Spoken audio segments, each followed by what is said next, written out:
Thank you. So good morning, everybody. Thank you for being here today. I really appreciate the chance to share some of the work that Professor Jack Baker and I, Rodrigo Silva-Lopez at Stanford University, we have been doing regarding the application of machine learning and AI techniques for the resilience of road networks. And in particular today, what I'm going to share with you is the work that we did in developing a deep learning model to improve and speed the seismic risk assessment of road networks. Before getting started, I want to invite you to reflect a little bit about how complex road networks can be. And to illustrate that, let's look at the San Francisco model that we're using for our research and has been used in the research of the Baker Group quite a lot. In this regard, if you think about the Bay Area comprises almost 1,600 census tracts. On a daily basis, 12 million trips are performed. And when it comes to our model, we represent the road network through a graph of 11,920 nodes and 32,858 edges. In that regard, it also includes 1,743 bridges that are managed by Caltrans and that are the vulnerable components to collapse or experience damage through networks. Beyond the numbers that can be a little bit confusing, the point that I'm trying to make is that when we think about distributed systems and road networks in particular, we're talking about systems that comprise thousands of elements, millions of people, millions of strips, and all of those elements are interacting in highly nonlinear fashion. Hence, when we think about improving the seismic risk of these systems or trying to get any significant metric from this system, the analysis tends to be computationally challenging in order to quantify all the intricacies of these systems. In that regard, as an example of what brings us today, we think also about the seismic risk assessment. It's also a computationally expensive process. Here, I'm showing an example of how this process is performed. And here you can see that in the left figure, given a seismic scenario that is defined by the values of intensity metric at location of interest, which in this case are bridges, we can use that information to obtain realizations of damage for each individual bridge using their periodic function, which is the second step of this process. Given the information of damage state for each bridge, we can define whether or not the bridge is functional. Now, despite the network being damaged, commutes still need to be performed. So in that regard, we need to do a traffic assignment process in which we model how all individuals in the network move along the area. So for instance, we will need to know how somebody that is in San Francisco will move to Berkeley, or how somebody that's in San Francisco will go to South Bay, and so on. And then, given that we're trying to help decision makers decide how to improve this system, it's not enough to just characterize how people move. We actually have to develop metrics that comprise that information in a significant manner. So in order to do so, we use a metric that is a traffic performance metric that aggregates both the lost trips due to impacts to connectivity and also the increase in travel time. Now, as I mentioned, the motivation of this was that it was computationally expensive. Let's look where that cost comes from. So seismic scenario is fast, it's just a radial generation and ground motion model. Variety functions are also fast to compute. It's just a random number and a log normal function. But then we think about traffic assignment, which is modeling how people will move. It's quite expensive computation. In its simplest version, it requires to compute the shortest path between all origin destinations. So for instance, in the previous slide, I showed that the Bay Area had 1,600 census tracts. So if we were to use those points as origin destination, which is some of the information that is available, then that would mean that for running one realization of traffic assignment, we would need to compute the shortest path 2.5 millions of time, which of course is computationally expensive. Now, the thing is that it's not only about one seismic scenario, because we're talking about seismic risk assessment. So for instance, to compute the expected annual transportation loss, you need a suite of seismic scenarios that are hazard consistent so that represent the seismicity of the range that is being analyzed. To illustrate how many scenarios there can be, for the San Francisco Bay Area, we have 2,000 scenarios. So this process that I already mentioned that is computationally expensive to run once, we have to run it 2,000 times. And moreover, that's just to do one assessment.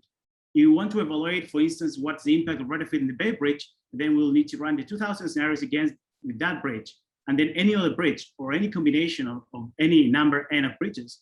So as you see, the problem grows exponentially, and the fact that this is really slow doesn't help to actually measure or evaluate our retrofitting actions.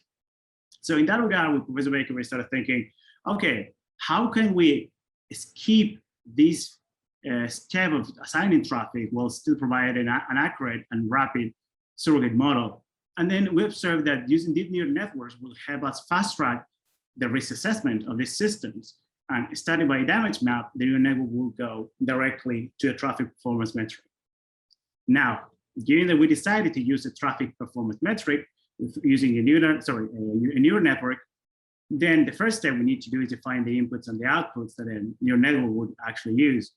So as I mentioned before, we'll use the damage map, but then that damage map will be used by the neural network as a feature spectrum in which each bridge will be defined by a binary variable, which will be 0 if the bridge is usable, or 1 if the bridge is not functional. And then that for all bridges. So you have a vector in the case of our study for 1 to 1,743 bridges. That will be used by the neural network. And then the output metric will be the traffic performance metric that I defined before. So again, you'll go from a feature, the input will be the features vector, and the output would be the traffic performance metric. Okay, and now I already mentioned what's the input and the output, but we actually need to train the neural network and calibrate it for our purposes. In that regard, the main three factors that we explored to define the architecture of this neural network were three, and these are summarized here. So the first challenge that we encountered was that when it comes to seismic scenarios, all the seismic scenarios we had were hazard consistent. So that means that, of course, the probability of mildly disruptive events was really higher than extreme events. So a question that we had is how using a hazard consistent sampling, which is the one used by default, would account for these extreme events that, although they're not as likely to happen, they have a huge disruption that ultimately impacts in the risk analysis. As a second challenge, that is a typical challenge for this kind of calibration, was how to define the hyperparameters of the neural network. And in that regard, you have to develop hyperparameter calibration of number of layers, learning rate, neuron per layer, activation function, and so on. And finally, the third challenge, we want to conclude that the neural network works. But then what do we mean with that? So, of course, when you think about these kind of regression models at the neural network, there are statistical validation. But in terms of our purpose, we're civil engineers managing these road networks. So besides the statistical validation, we also want to think about engineering parameters such as expected annual traffic loss. For the sake of this presentation, I'm going to focus on the first and the third challenge, which are more important for our community. In that regard, as I mentioned, we want to explore how a hazard consistent model performs that predicts extreme events. So here we're showing a scatter plot of how the neural network on the y-axis compares to the traffic performance predicted by the traffic model on the x-axis. And here in the scatter plot, it may not be evident that the hazard model actually performs not that well for extreme events. So we actually plotted the difference in terms of the error for different windows of traffic performance, trying to see how the error would evolve as a function of how disruptive the event would be. So in this regard, as you see, the orange line shown here, which is hazard consistent, induces a bias when we increase the disruption of the event. And as a benchmark, we use also random realizations of data to train the neural network, and the bias in this with that, of course, was less than that. So this raises a problem of, okay, you actually need to modify your hazard consistent by including more extreme events, so you actually get better at predicting extreme events. So the second question that was raised was like, okay, how do you actually select that model that trains for more extreme events?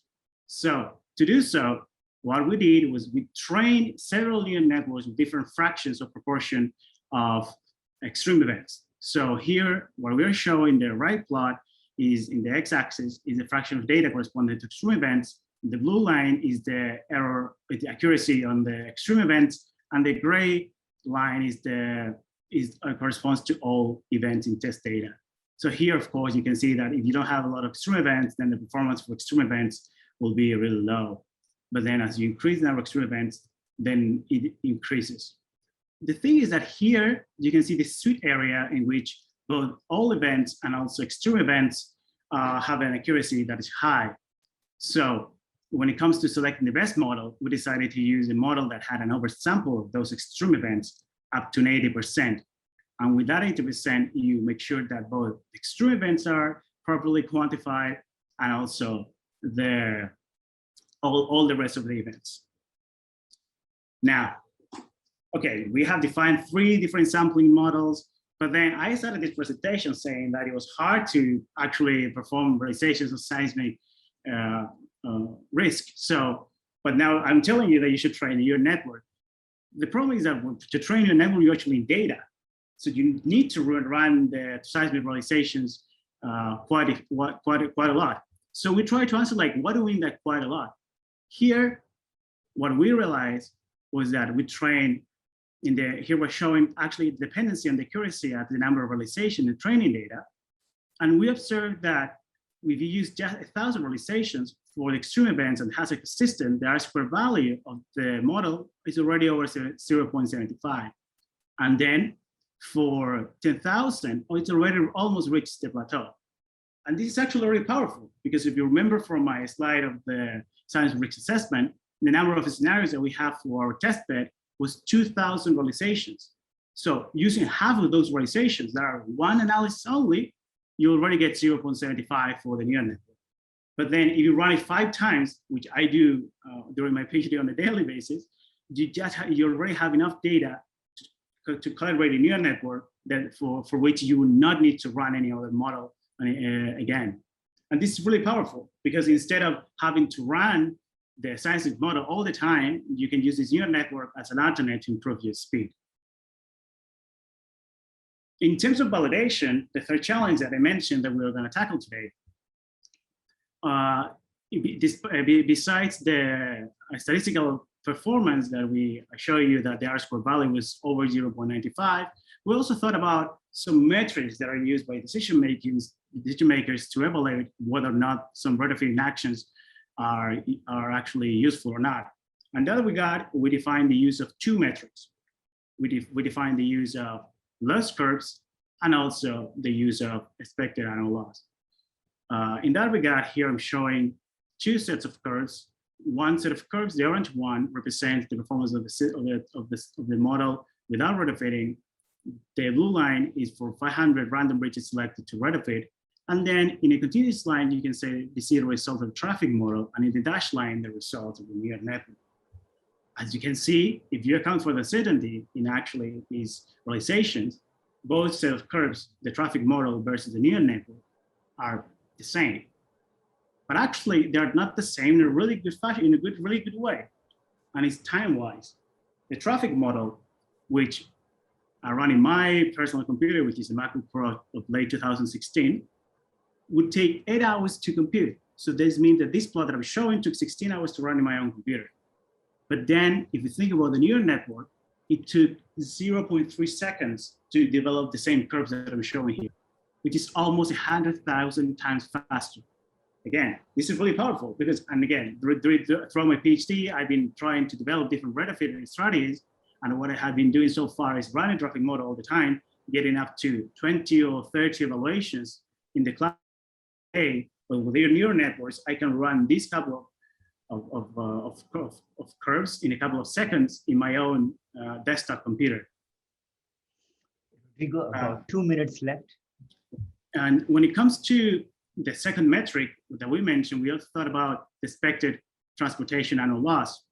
And here, what I'm showing, which is basically the area under the curve of the previous slide. And we observed that in the y-axis is a result of the area computed by using the neural network model and then the traffic model. And you can conclude that it's basically aligned with the identity line, which is optimal, which means that the results that we get for that metric, either using the neural network or the traffic model, are the same. So when it comes to next steps, given that we train this neural network that has as input the status of the bridges, we want to use variable importance algorithm to detect what bridges are critical to predict traffic performance metric. And secondly, using that variables importance algorithm, we want to explore how to propose retrofitting a strategy that minimizes traffic disruption risk. So as conclusion of my presentation today, what you want you to have as takeaways are that first, neural networks are accurately and rapid at predicting traffic disruption in a large and complex transportation model, given the dynamic state of all bridges. And the second takeout that I want you to understand is that when training the model, we need to oversample extreme events so we can account for these events properly. Otherwise, the neural network will focus on fitting small and frequent, small disruption events that are of lesser interest for risk management. And finally, even though you're training for extreme events, the performance for non-extreme events is also quite good. And more importantly, the spectrum of experiments that this opens, given that it's so fast compared to the previous model, it's really incredible. And in that regard, the benefits of exploring bridge retrofittings will motivate several different studies. And with that, I conclude my presentation. If you have any further questions, of course, at the end of these presentations, we'll open questions. But if you cannot ask me questions there, also I'll leave my email if you have any further inquiries.